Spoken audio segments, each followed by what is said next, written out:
Hello dear traveler, and welcome to my channel. Alright, so today I want to share an uncomfortable experience of mine that highlights why caring too much of what others think is often counterproductive for you.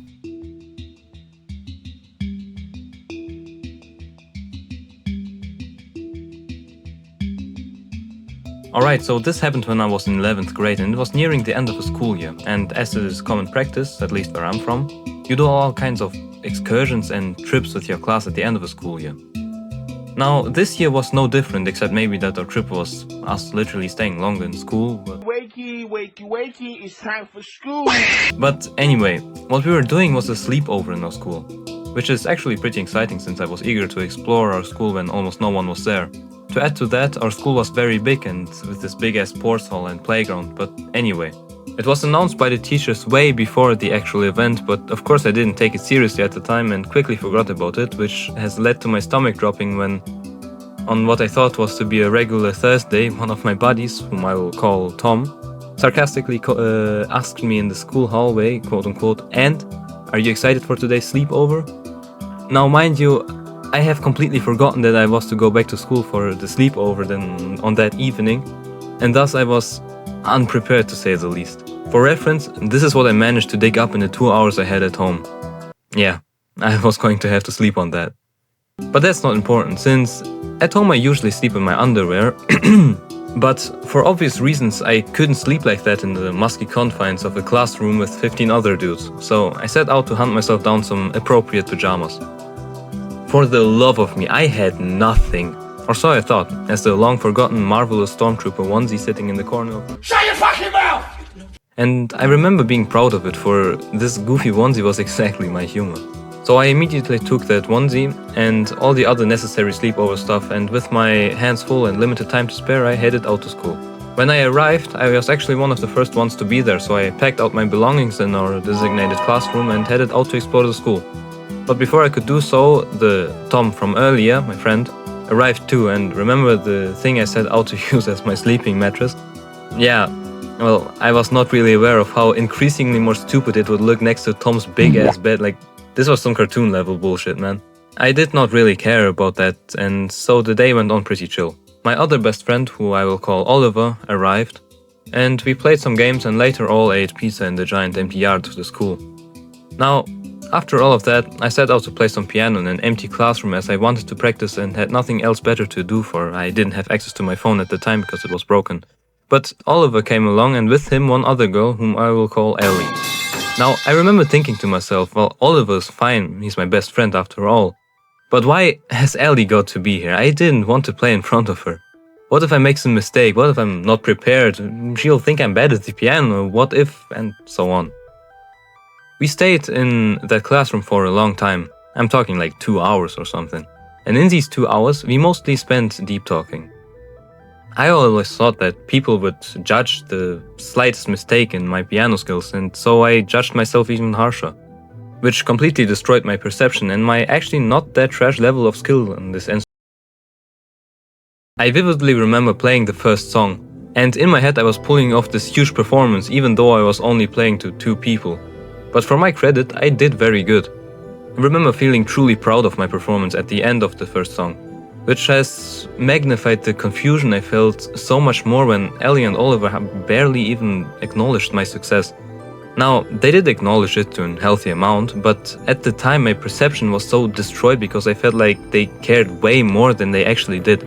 So I went on to play a bit more while also talking to them, and even when I made mistakes, which I previously thought would, I don't know, make me explode or something, they just ignored it.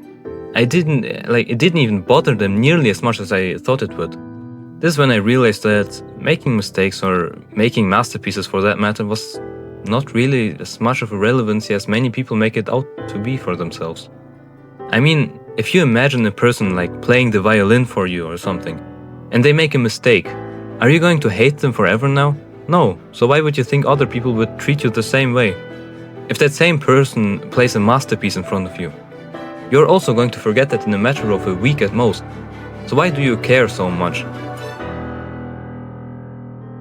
This experience really relieved me of some weird constant stress I had, and it relieved me of the constant need to perform. Now, also a small bonus. That same night, after playing the piano and the deep talk session, Oliver and I went to shower and get ready for this movie we and some other people wanted to watch. The shower was pretty uneventful, though it was a weird feeling showering in a near empty square. Is it okay if I touch you? But anyway, after the shower I wanted to put on my Stormtrooper onesie, so I would not have to change later on. Oliver was not having it though. To say that he disliked the onesie was an understatement. I've never seen him be so adamant that I do not wear something. Now usually I wouldn't have listened to something like that, but he was my best friend for a reason and I trusted him, so after 10 minutes of him convincing me not to wear it, but rather wear his stuff, I gave in. 5 minutes later we are headed off to find Mara, who had all the movies, and I don't remember how exactly, but once we found her we got into a conversation which has somehow led to Oliver pointing out what a goofy onesie I had brought with me and how I intended to wear it earlier. Now I don't know why, don't ask me, but him saying that put a spell on Mara or something, and from then on she wouldn't leave her newfound need of seeing me in that Stormtrooper onesie alone. So with newfound motivation for me, and remember I still really like that onesie myself and I found the goofy qualities of it really entertaining, it didn't really take long to find the time to change into these pajamas once more. Now guess what? A. Everyone hated the fit. I was exiled, expelled and exploded for public indecency. Do I not want to back this? I'm going to actively tell people not to. Or B. People either didn't care at all or even liked it. Well, yeah, it was obviously B. Mara found it really cool actually, and other classmates even came up to me later on to compliment it. Now, what this goes to show is my friend cared too much, and I let myself be swayed by his interpretation. I wanted to wear that onesie, so I should have done so from the beginning. And even if people wouldn't like it, it wouldn't be the end of the world and it would only show me that I am not surrounded by like-minded people. Now, I am not mad at Oliver by any means. He did what he thought was best for me and I respect that. But with this I want to say, you are a gem as you are. Why would you want to cover up who you are? Some people might not like green gems and prefer blue ones. But they are too busy searching for blue gems, so why are you scared? They won't even notice you, let alone take their precious time to try and really judge you. If you won't show yourself, then how are people who like your color, who like you for who you are, supposed to find you?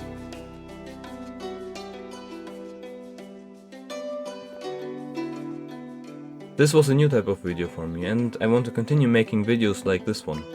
So if you enjoyed your time here, I would really appreciate some form of feedback in the comments or something on how I can improve my future videos. But regardless of that, I love you, you should love yourself, and till we meet again.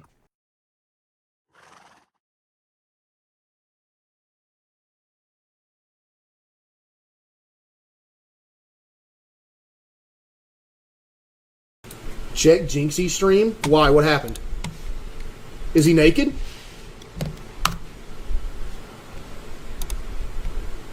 I'm hard!